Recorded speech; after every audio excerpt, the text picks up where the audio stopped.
Michelle here from the Athlete Center. I'm going to go over a wall plank.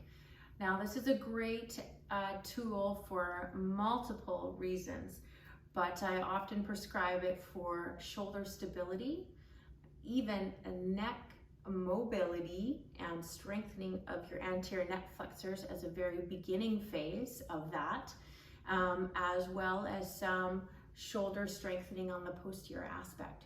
So here we go. The first thing is to create a stack. I want you to think about your hard palate, your ribs, and your pelvis being stacked one over top of the other.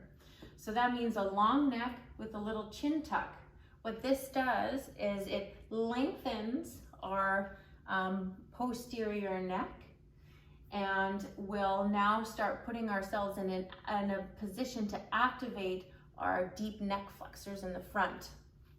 And then we're going to, in this stacked position, lean gently into the wall.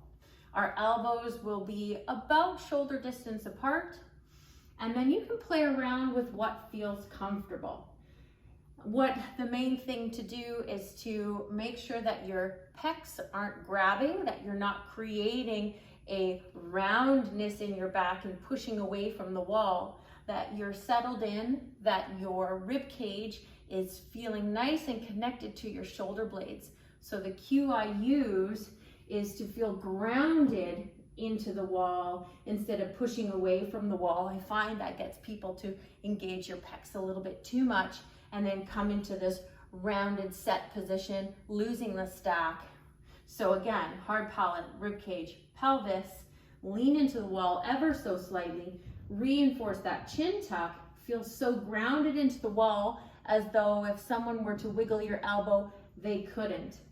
I encourage you to do about a neutral hand rather than laying them flat.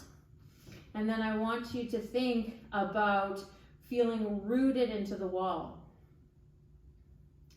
And this is a simple exercise which can then be created to be more difficult by walking out.